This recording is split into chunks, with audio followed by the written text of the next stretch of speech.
women and children in literature of Jammu and Kashmir. तो बात की थोड़ी सी हम टोन सेट करें तो मेरा ख्याल से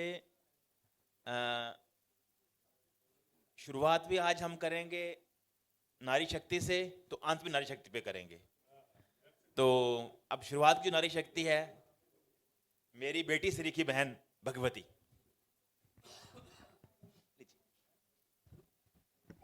हेलो, बहुत बहुत शुक्रिया, सभी को मेरा प्रणाम। विमेन, मैं जो बात करूंगी आपके साथ वो स्त्री के संदर्भ में जो जम्मू कश्मीर में जो महिलाओं के द्वारा और उसके साथ साथ जो कह सकती हूँ कि लेखकों के द्वारा जो लिखा जा रहा है। साहित्य जो है उसमें सबसे पहले मैं केंद्र में यदि महिलाओं को रखूं, जैसे महादेवी वर्मा श्रृंखला की कड़ियों में कहती है कि सबसे पहले गुलाम को उसकी गुलामियत का एहसास होना चाहिए। तो यहाँ पर उन्होंने ये बात जो है ये स्त्री के संदर्भ में कही है। और यदि महादेवी वर्मा से पहले आ जाऊँ मैं 1882 में, अगर गलत ना हूँ मैं टाइम के अकॉर्डिंग, सीमंतनी उपदेश किताब लिखी गई है एक अज्ञात हिंदू औरत नाम से। तो एक अज्ञात हिंदू औरत ने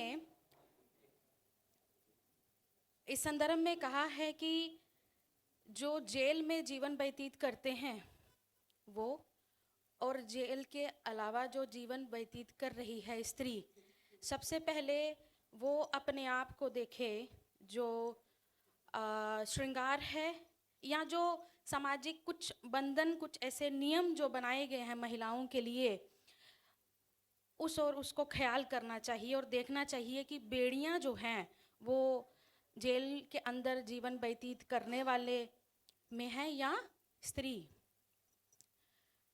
तो खैर जम्मू कश्मीर में जो महिलाओं को लेकर के जो साहित्य लिखा गया है, अगर नाम गिनाऊं तो महिलाओं में जैसे योगिता यादव और अमिता मेहता, अरुणा जी, अनिला सिंह चाड़क, और कुछ जो पुरुष लेखक हैं अग्निशेखर जी, महाराज कृष्ण संतोषी, नीरा निवास जी, और भी जो लेखक लिख रहे हैं। तो इन पुरुष जो लेखक हैं और जो महिलाएं हैं, यदि उनकी संवेदना की बात करें तो महिलाओं ने स्त्री को जो आंका है वो अपनी संवेदना और अपनी दृष्टि के धरातल पर, और जो पुरुष जो लेखन है उन्होंने स्त्री के हृदय को, उसकी जो संवेदना को छुआ है वो अपनी दृष्टि से। जैसे एक जो कविता मुझे याद आ रही है, कमलजीत चौधरी की कविता है औरत। हाँ, तो उनकी कविता है कि औरत जो है वो एक डायरी होती है जिसमें हर कोई दर्ज होना चाहता है। बच्चे की कलम होती है, छील छील लिखती है क ख ग 1 2 3 ABC। औरत के रास्ते को कोई सीधा मोड़ देता है, या 1 मिनट, मैं गलत नहीं पढ़ना चाहती हूँ, मैं इसको 1 मिनट ठहरी। औरत के रास्ते को कोई खींचकर लंबा कर देता है, सीधे सादे रास्ते का सिर पकड़ उसे तीखे मोड़ देता है। जिसे वह उंगली थमाती है वह बाह थाम लेता है, जिसे वह पूरा सौंपती है वह उंगली छोड़ देता है। औरत की चप्पल की तनी अक्सर बीच रास्ते में टूटती है, मरम्मत के बाद उसी के पांव तले कील छूटती है। वह चप्पल नहीं बदल पाती, पांव बदल लेती है। अनवरत यात्रा करती, एक युद्ध लड़ती है, इरेजर से डरती पर ब्लेड से प्रेम करती है औरत। इसी तरह डॉक्टर चंचल डोगरा, जम्मू की प्रसिद्ध कवित्री, मनोवैज्ञानिक और प्राकृतिक संदर्भ में या कह सकते हैं उनका चित्रण जो है उनकी कविताओं में, या महिला उसका जीवन, उसकी पीड़ा जो है उनकी कविताओं के केंद्र में है। और उन्हीं की परंपरा को आगे लेके चलने वाली जो हैं वो अरुणा मैडम जी हैं। तो उनकी कविता, उनके लेखन में क्या स्वर है कि चींटियों को नहीं मालूम अपने पीछे क्या छोड़ती जा रही हैं। चींटियों को नहीं मालूम कि अपने पीछे क्या छोड़ती जा रही हैं।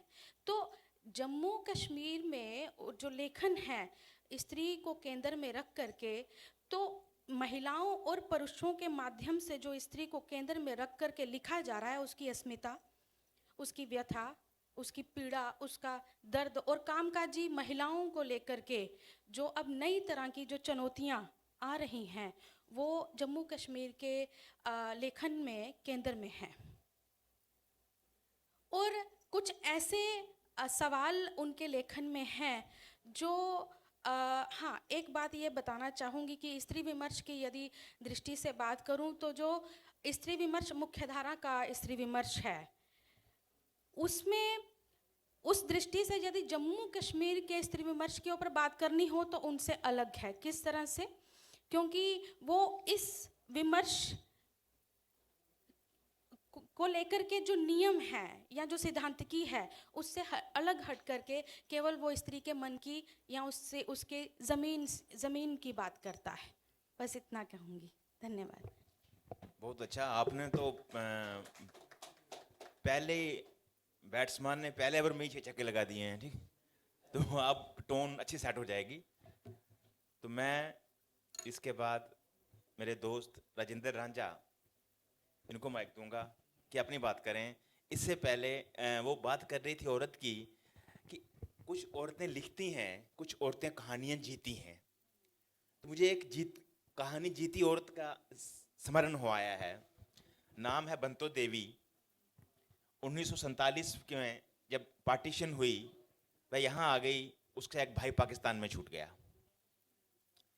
किसी को कोई पता नहीं है भाई जीवित है कि नहीं, पर वो हर रक्षाबंधन वाले दिन हाथ से राखी बनाती है और मंदिर में जाके पीपल को बांध आती है। कहती मेरा भाई जीवित है। लोग कहते हैं चलो करने दो, कोई बात नहीं।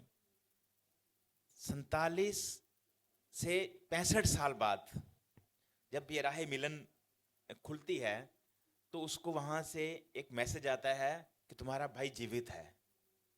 तो आप विडंबना देखिए, वह 5 भाई बहन थे, बाकी 4 इधर आगे थे, 4 में से 3 मर चुके, वो अकेली बची है। तब जम्मू से फ़ोन नहीं कर सकते थे आप, व्हाट्सएप नहीं था तो फ़ोन नहीं कर सकते थे। फिर वो जाती है पठानकोट, जाकर के फ़ोन लगाती है, भाई से बात करती है। भाई पूछता है बाकी भाई बहन कैसे हैं। वो कहती है सब ठीक हैं, जब सब मर चुके हैं। कहती मैं उसको पहले मनहूस खबर नहीं देना चाहती। फिर वो अक्सर बातें करते हैं, लेटर भी भेजते हैं, चलता है। फिर कुछ सिलसिला थमता है खतों का। फिर रक्षाबंधन आती है और आप देखिए बंतो देवी राखी नहीं बनाती, ना पीपल को बांधती है। तो बेटा माता तू रखड़ी नहीं बनाई, मतलब उसको पहाड़ी में बोलते हैं। कहती नहीं भाई मर गया। और सच्ची भाई को मरे हुए 20 दिन हो चुके होते हैं, उन्हें खबर नहीं मिलती। ये सोचो आप किस औरत किस संवेदना तक जीती है ना। वह कहानी घटित हो रही है। ये हमारी कहानियां हैं। तुम्हें माइक एक्सटेंड करता हूं राजा के लिए। शुक्रिया स्वामी जी। जम्मू कश्मीर के अगर कंटेम्प्रेरी इस समय के साहित्य की बात हो तो मैं डोगरी भाषा के लिहाज से बात करूंगा कि कल के सेशन में भी हमने कहा कि हमारे पास एक बहुत लंबी कहानी है, बहुत लंबा फोक लिटरेचर है, जिसमें कई टॉपिक हैं, कई विषय हैं। यहाँ तक बच्चों का और औरत की बात है तो फोक लिटरेचर हमारा जो है वो काफ़ी रिच है, जिसमें बच्चों की कहानियाँ हैं, जिसके बच्चे जो हैं वो पात्र हैं, औरतें पात्र हैं। सिलसिलेवार साहित्य जो है वो हमारा 1930-40 के दहाके में ही लिखना जो है वो शुरू हुआ है। उससे पहले की जो कुछ रचनाएं कुछ कवियों की मिलती हैं, उसमें औरत की जो पीड़ा है वो बिल्कुल उसी तरह से कि ये बात सिर्फ डोगरी साहित्य की नहीं है, लगभग ये विश्व की बात है, पूरी दुनिया की बात है कि जो पुरुष प्रधान समाज जो मानसिकता है, उससे कहीं ना कहीं औरत की जो ख्वाहिशें थी, जो उनकी मर्जियां थी, वो कहीं ना कहीं हाशिए पर रही हैं। तो हमारी बहुत सारी जो कहानियां, जैसे पहला कहानी संग्रह जो है वो हमारा, वो 1940-47 के पास जो है वो छप के आया। पहला फूल जिसको पहला फूल कहा गया। बहुत से कहानियां जो हैं वो उस जमाने की जो नारियां थी उनकी मानसिकता को भी दर्शाती हैं, उनकी जिस सरमाए को, जिन संस्कारों को वो लेकर चल रही थी। एक कहानी, बड़ी प्यारी कहानी थी उसमें, फुल्लां दा कुड़मै दा लामा। कहानी क्या है कि वो, उसकी शादी हुई है, एंगेजमेंट हुई है पास वाले गांव में। और उन दिनों जब कभी भी जोर से कहीं किसी फसल पकी होती थी तो जोर से बादल आ जाते थे, तो क्या होता था कि फसलें जो थी वो खराब हो जाती थी। तो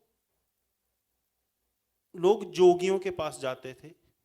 जोगियों को माना जाता था कि इनके पास वो है, वो मंत्र से अपनी शक्ति से वो करेंगे और जो बादल है उसको दूसरे गांव में बरसा देंगे, हमारा इलाका बच जाएगा। तो वो जोगी की लड़की थी। तो गांव के लोग उनके पापा के पास आए, उनके घर वालों के पास आए कि बारिश आ गई, अगर बारिश ये बरस गई तो पूरी फसल खराब हो जाएगी। तो उसके जो पिताजी हैं वो अपनी पूरी कोशिश करते हैं, क्योंकि बादल लगभग मंडरा रहे थे, पूरी कोशिश करते हैं कि इस बादल को रोक के मैं साथ वाले जो आगे निकाल दूं। उसको ये भी पता है कि साथ वाला जो गांव है वो वहाँ पे मेरी बेटी की शादी होनी है। तो वो पूरी कोशिश करता है, लेकिन बादल वो अपने गांव से तो वो ढकेल देता है, लेकिन जो पास वाले गांव होता है वो वहाँ पे बरस जाता है। वो जो लड़की है जिसकी शादी होनी है 2-4 दिन में, वो घर से शाम को निकल जाती है, वो चौंडा का रूप धारण कर लेती है, चामुंडा का, और कहीं चली जाती है फिर वापस। और वो इसलिए नहीं आती है कि मेरे पापा ने जो है वो कुड़मों के लिए जो समधी है वो उनका एक वो बना दिया है कि अपने गांव से जो बादल हटाए हैं और हमारे गांव में बरसा दिए हैं। ये जो फिक्र है पहले से अपने परिवार का, ससुराल का, कि देखो दो पटुलों में जो बंधी हुई जिंदगी है औरत की, वो पहला कहानी संग्रह है जो उस दर्द को बयान करता है कि औरत के अंदर कितनी संवेदना है। हमारे जो उपन्यास लिखे गए 1960 में, जो उपन्यास लिखने शुरू हुए, और पहले ही साल में 3 उपन्यास जो थे वो तारा ते तूड़ा, शानो, हाड़ बेड़ी पत्तन, जो डोगरी में उनके टाइटल थे। बहुत सारे उपन्यास ऐसे हैं जो जिनकी जो नायिका है वो एक औरत है। शानो नारी जीवन को और नारी जीवन की चुनौतियों को दर्शाता है। एक कैदी उपन्यास है, देशबंधु डोगरा नूतन जी ने लिखा है, साहित्य अकादमी द्वारा उसको पुरस्कार के लिए किया गया। और बहुत सारे उपन्यास, बच्चों की जहाँ तक बात है, बच्चे जो हैं, पद्मा सचदेव जी एक बहुत बड़ी राइटर रही हैं हमारे, और वो डोगरी के लिए एक आइकन है। डोगरी का नाम जो है उन्होंने दूर तक पहुंचाया, पद्म श्री उनको दिया, साहित्य अकादमी ने उनको फेलोशिप दी है, और साहित्य श्री जो अवार्ड है उनको मिला। और उनकी वजह से विदेशों तक जो है वो, और उनकी पोइट्रियाँ जो है वो, पोइट्री जो है वो बहुत सारी, कोई जुबान होगी जिसमें वो ट्रांसलेट नहीं हुआ है। उनका एक गाना जो है, तू मल्ला तू लोक पन्नन, वो अपनी बेटे को लोरी सुना रही है, और वो लोरी इतनी प्यारी है, और जो एक माँ की अपने बेटे के लिए ख्वाहिशें हैं कि तू मल्ला तू लोक पन्नन ठीकरियाँ बादाम पन्ने तू, कि लोग जो हैं वो ठीकरियाँ तोड़ें लेकिन तू जो तोड़े वो बादाम हो। वो बच्चे को अपने को लोरी सुना रही है, और जो उसके बोल हैं, मुझे लगता है कि कोई भी उसको जब सुनेगा तो उसको ऐसे रोना आ जाएगा कि एक माँ का जो अपने बच्चे के प्रति प्यार है। हालांकि उसको दूसरे नज़रिए से लोगों ने देखा जी अपने बच्चे के लिए बादाम और दूसरे के बच्चों के लिए ठीकरियाँ वो निकली। नहीं, हर माँ ये चाहेगी कि उसके बच्चे को जो मिले ऐसा मिले जो किसी के बच्चे को ना मिले। जिन लोगों ने उस नज़रिए से देखा, उन्होंने देखा कि बच्चे के प्रति एक माँ की जो क्या है। बच्चे जो हैं, बाल मजदूरी के ऊपर हमारे बहुत से उपन्यास बच्चों की पीड़ा को दर्शाते। सेवा धनी शैलेंद्र सिंह जी का उपन्यास जो है सेवा धनी, वो सिर्फ बाल मजदूरी पर वो रहा, केंद्रित रहा, बाल मजदूरी। और महिला लेखन की यहाँ तक, जैसे अभी मेरी बहन भगवती जी ने बात की कि हमारे पास पहला अगर कहानी संग्रह भगवत प्रसाद साठे जी ने लिखा, तो दूसरा संग्रह कहानी का जो लिखने वाले थी वो महिला थी। 1957 में हमारा डुग्गर का जो इलाका था वो काफ़ी उस समय कंडी का और ग्रामीण क्षेत्र था, दूर दराज का इलाका था। और ऐसा नहीं माना जाता था कि महिलाएं जो है वो घरों से निकलेंगी, कहानियाँ लिखेंगी या गोष्ठियों में जाएंगी। लेकिन जो दूसरा कहानी संग्रह था, कहानी जगत जो हमारा था, उसको जो मालामाल किया, उसके में जो दूसरा कदम था वो ललित मेहता जी का सुई धागा था। और ज़्यादातर कहानियाँ जो हैं वो उसी चिंतन, महिला जो विमर्श है, महिला की जो पीड़ा है उसको दर्शाती हैं और हमारे साहित्य को समृद्ध करती हैं। उनके अलावा कवित्रियों में कई नाम जो हैं वो गिने जा सकते हैं। आज भी इस समय भी हमारे जो मंच पे बैठे हैं ट्रांसलेशन में डॉक्टर शालिनी राणा जी जो हैं, इस तरह प्रोफेसर बीना गुप्ता जी ने भारतीय डोगरी साहित्य को, शशि पठानिया जी थे, अर्चना केसर थे, निर्मल विक्रम जी थे और बहुत से नाम जिनके मैं नाम नहीं ले पा रहा हूँ, उन्होंने डोगरी साहित्य को और जम्मू की जो भाषा है उसको समृद्ध करने में अपना योगदान दिया है। बच्चों की त्रासदी और बच्चों की पीड़ा, बच्चों की मानसिकता हमारे लोक साहित्य में देखी जा सकती है। और महिलाओं का जो योगदान है उसके ऊपर स्पेशल जो सेशन है हमारे साहित्य अकादमी के डोगरी लैंग्वेजेस में करवाए जाते हैं। महिला लेखन और नारी चेतना जैसे कार्यक्रम जो हैं वो चल रहे हैं। और मैं ये कहूँगा कि अब वो वक्त है कि नारियाँ जो हैं वो हमारे साथ बिल्कुल बराबरी से साहित्य में योगदान देने के लिए तैयार हैं और हम इंतज़ार कर रहे हैं वो दिन आएगा कि जब उनका योगदान कहीं से भी पीछे नहीं रहेगा। शुक्रिया। मैं तो समझ रहा हूँ कि नारियाँ तो बहुत जगह हमसे बहुत अच्छा लिख रही हैं। कविता कहें आप, कहानी कहें, नावल कहें, जब उनको सुनते हैं, जब उनकी शुद्ध भाव, उनके शब्द है ना, उनकी संवेदनाएं हम तक पहुँचती हैं, लगता है हम तो वो बच्चे हैं जो कंकड़ पत्थर बीन रहे हैं। ये तो वो लिखना तो इन्होंने ही सारा है ना, वही है। बहरहाल मैं रोशन बराल को फ़ोन दूँ, अपना माइक दूंगा कि वह अपनी बात करें, बच्चों को फोकस रखते हुए। नारी साथ में है ही, तो जैसे उन्हें ठीक लगता है वैसे। शुक्रिया स्वामी जी। मुझे लगता है मैं आपसे ही शुरू कर दूँ भी ज़्यादा बेहतर रहेगा, क्योंकि जितना बाल बच्चों के ऊपर आपका भी जो पीड़ा मैं पढ़ता हूँ, आपको सुनता हूँ, वो आपने बहुत अच्छा लिखा हुआ है। बाकी राजेंद्र जी ने बड़ी गहराई में बात की। तो जैसे मैं थोड़ा सा पीछे जाना चाहूँगा। हमारी लोक कथें जो हैं, लोक कथें जो हैं, उन लोक कथों में भी नारी का और बच्चों का बहुत बड़ा स्थान है। उनकी तब की जो मुश्किलें आती थी उसको लोक साहित्य के जब छपा तो लोगों ने जब पढ़ा तो उसने ये भी देखा गया कि वो चीज़ें देखी जाती हैं। उसके बाद जब हमारा लिटरेचर जैसे जैसे आगे बढ़ने लगा, साहित्य आगे बढ़ने लगा, तो महिलाओं ने तो महिलाओं के बारे में लिखा ही लिखा, लेकिन पुरुषों ने भी कहीं कमी नहीं छोड़ी। ये सच है कि आज संख्या अगर के हिसाब से देखें तो पुरुष जो हैं वो ज़्यादा लिखने वाले हैं, लेकिन पद्मश्री पद्मा सचदेव का हम योगदान जो है उसको नहीं भुला सकते। उनका एक उपन्यास जिसका शीर्षक है एक ही सुग्गी, शालिनी मैम, ये उसमें जो उसके बारे में, उस महिला के बारे में लिखा गया है वो एक अद्भुत।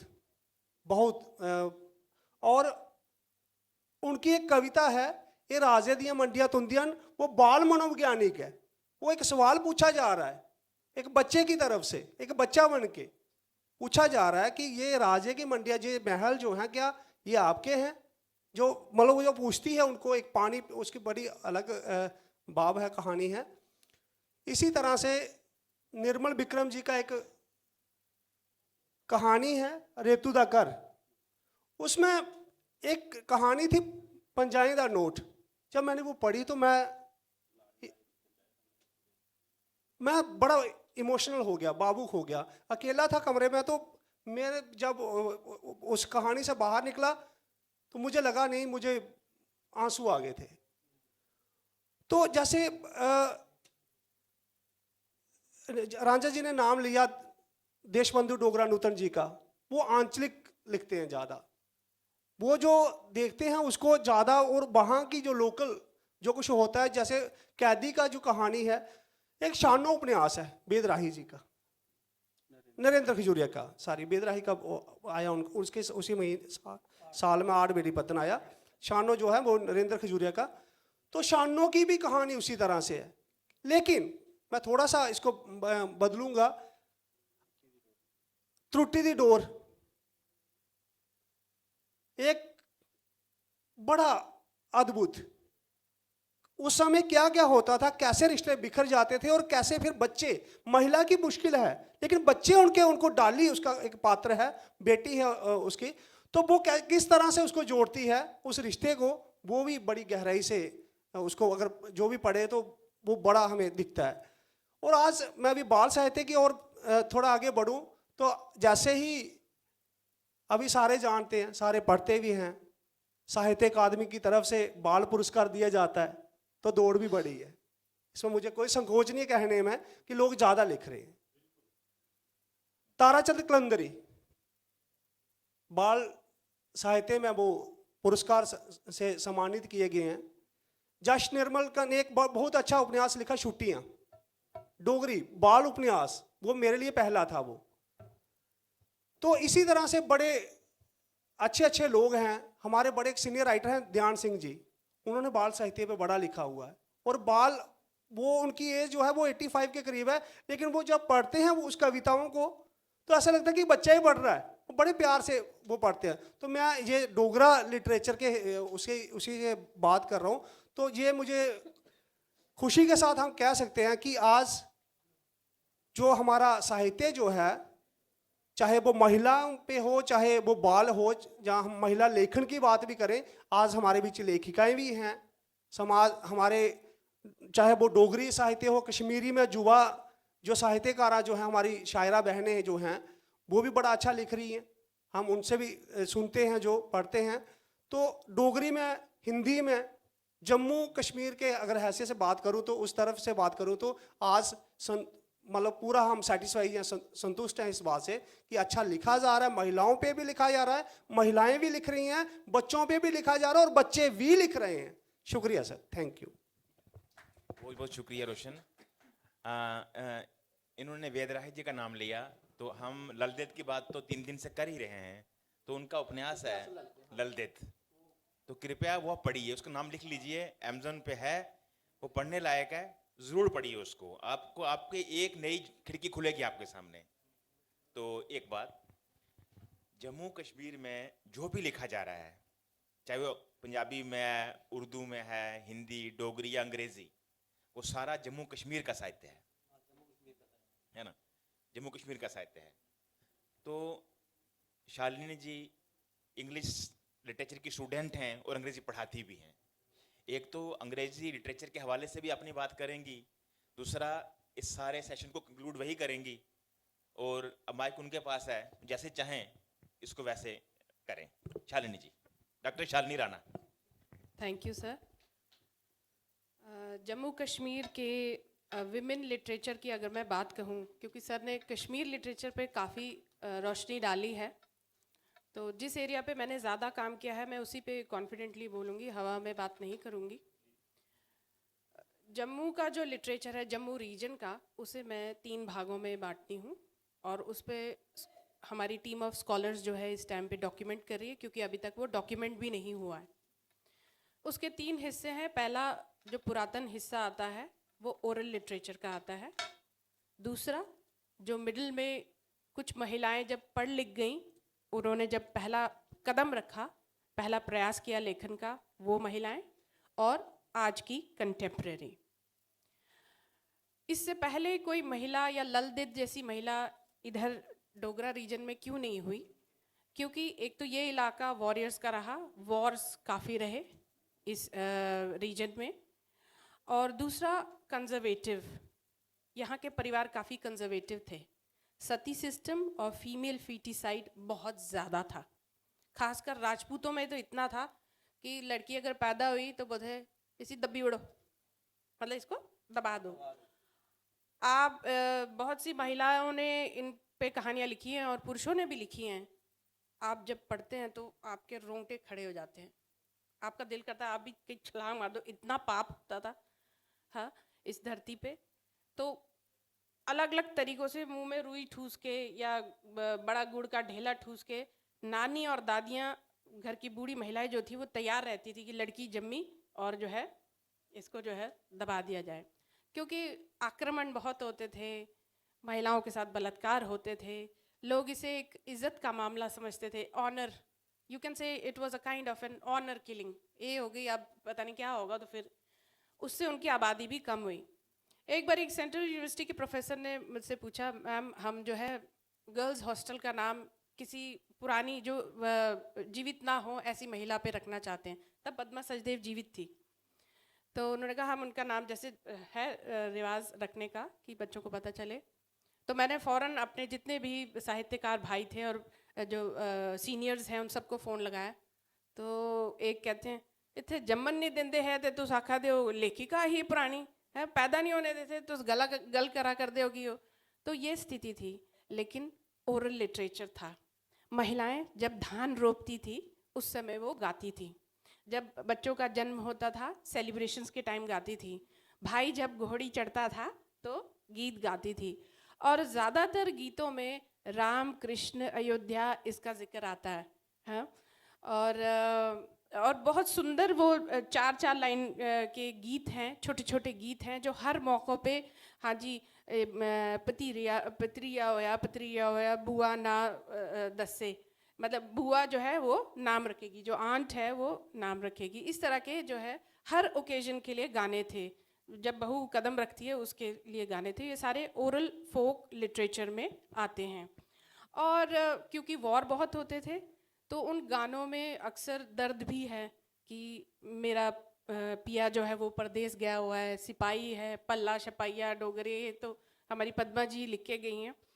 तो इस तरह के गाने थे जिनमें जो है प्रेमी जो है वॉर में गुम हो गया है या खो गया है, इस तरह के फोक गीत भी हैं।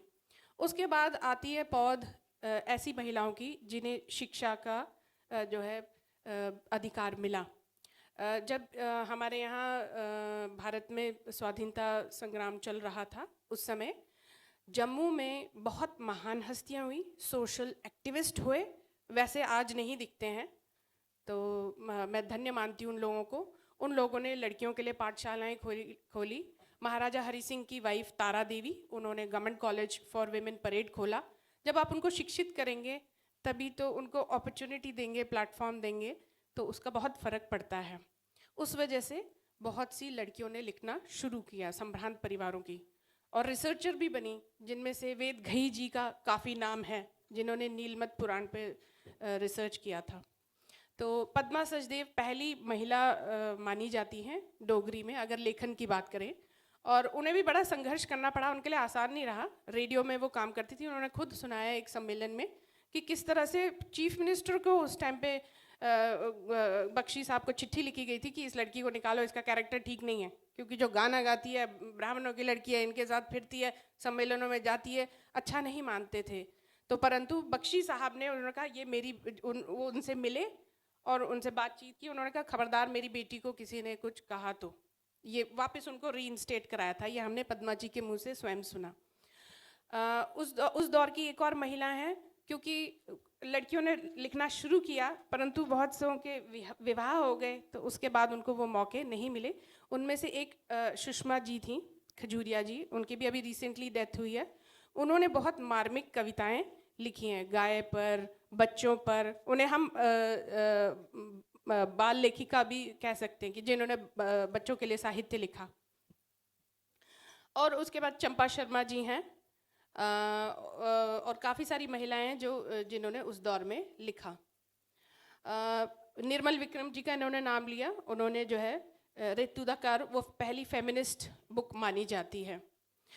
इसके अलावा बहुत सारे पुरुष लेखक हैं जिनमें संवेदना थी।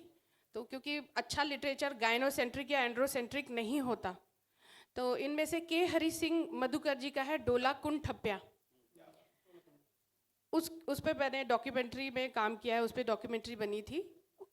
इस किताब के लिए खुद पद्मा सचदेव जी ने कहा है कि मेरे मन में क्यों नहीं ऐसे, मेरे हाथ से क्यों नहीं ऐसी कविता लिखी गई जैसी कि के हरि सिंह मधुकर जी ने लिखी है, जिसमें एक लड़की की संवेदनाएं कैसे जो है उसका ब्याह होता है और वो क्या फील करती है जब उसे अपना घर छोड़ना पड़ता है। तो उसके बाद जब हम आते हैं आज के दौर में बहुत सी लड़कियां लिख रही हैं, बहुत सी महिलाएं लिख रही हैं, जिनमें से डॉक्टर सुषमा चौधरी हैं, डॉक्टर सुरीता खजूरिया हैं, डॉक्टर सुरीता शर्मा हैं, सुषमा रानी जी हैं, और काफ़ी सारी महिलाएं हैं जो लिख रही हैं। और अब 20s के बहुत सी लड़कियां ऐसी हैं जिनमें नेचुरली वो पुट है काव्य का, उनको हम मेंटर करने की कोशिश कर रहे हैं और उनको प्लेटफॉर्म प्रोवाइड करने की कोशिश कर रहे हैं। कोविड के दौरान भी हमने बहुत सी पोइटिक सम्मेलन कराए ऑनलाइन, जिनमें हमने ऐसे पोइट्स डिस्कवर किए। यहाँ पे मैं अगर बाल साहित्य की बात करूँ तो डॉक्टर सुरीता शर्मा जी ने 65 नर्सरी राइम्स लिखी हैं, जिनमें से मैं एक दो आपको सुनाना चाहूँगी। और मुझे लगता है old McDonald had a farm उससे लाख गुना बेहतर बच्चा अपने आप को इससे आइडेंटिफाई कर पाएगा। शम शम शम शम आई बरखा, पत्थर डाले शाई बरखा, बाऊशा ए ने कर कबरांदी, टिप टिप टिप टिप गीत सुनांदी। बद्दल शाए जोरो जोर, बाऊ दीबी त्रिखी टोर, शाही कटा काली घनघोर, दिखो पाला पांदा मोर, बूंदा बूंदी होन लगी है, धरती से जल थोन लगी है, अंदर बेड़े लगी है धोन, निक्की रानी लगी है टोन। चन्न मामा आओ आओ, औंदे तुस नहीं शर्माओ, अपनी चम चमलो खलारी, अंदर बेड़े चानन लाओ, छंदे तुंदे खाली नहीं आओ, तारे त्रोड़ी गोजे पाओ, माँ बनाए न लड्डू ताजे, तौले तौले आइए खाओ। इसके अलावा बहुत सी युवा लेखिकाएं हैं जिन्होंने बच्चों के लिए छोटे नाटक भी लिखे हैं, और पुरुषों ने भी पुरुष भी इसमें बाल साहित्य लिख रहे हैं। इसी सीरीज़ में एक नानी दी कहानी वो भी लिखी गई है, जिसमें बच्चों के लिए कहानियाँ, सुंदर सुंदर कहानियाँ लिखी गई हैं। तो ओवरऑल ये है कि बट वॉर फुटिंग पे काम होना चाहिए, और मैं तो इनकी तरह टैलेंटेड लेखिका नहीं हूँ, लेकिन लेखकों को इंटरनेशनल लेवल पे ले जाना, खासकर डोगरी के, ये मेरा मिशन है और मैं इसे पूरा करके रहूँगी। बहुत शुक्रिया। ये सेशन तो क्योंकि शालिनी जी के बाद कंक्लूड हो गया है, मगर मुझसे गलती हो गई कि हमारे पास एक महिला कवित्री हैं, तो मैंने उनको पहले कहना चाहिए था कि अपनी कविता पढ़ो, पर चलिए ये बस नाश्ता ही कहेंगे हम। ये सेशन कंक्लूड है, तो इसके बाद बस एक हाजिरी, तो फिर हम माइक जो है ऑर्गेनाइजर्स के हवाले करेंगे। भगवती, चलिए। कविता का शीर्षक है पृथ्वी का बयान। रबड़ के हाथ में रबड़ था, मेरे देखते ही देखते रबड़ के हाथ आकाश तक फैल गए, मुझे घेर कर खड़े हो गए, मैं देखती रही। देखते ही देखते मेरे बच्ची की ओर बढ़ने लगे, अपना मंतव्य पूरा करने लगे, वह रोती रही, चिल्लाती रही। रबड़ के हाथ में इंजेक्शन थे जिसे वे मेरी बच्ची की नस नस में रोप देना चाहते थे, मैं असहाय मूक बन देखती रही। रबड़ के हाथ में मेरी बच्ची का जिंदा गोश्त भी है। देखते ही देखते निर्वासित स्त्रियों का समूह क्रोध की ज्वाला उठाए, विवेक की मशाल जलाए रबड़ के पास आ रहा है। रबड़ के हाथ का धर्म सिकुड़ने लगा है, समूह और पास आ रहा है, समूह और पास आ रहा है। धन्यवाद। बहुत बहुत शुक्रिया भगवती, आप सबका भी, ऑर्गेनाइजर्स का और आप श्रोताओं का, दर्शकों जिन्होंने हमें सुना, हमें प्रोत्साहन दिया। अब हम कल लौट जाएंगे। मुझे किसी का शेर याद आ गया, ना रास्ते में ठहरें ना अपने घर जाएं, ना रास्ते में ठहरें ना अपने घर जाएं, ये फैसले की घड़ी है, चलो बिखर जाएं। शुक्रिया बहुत बहुत।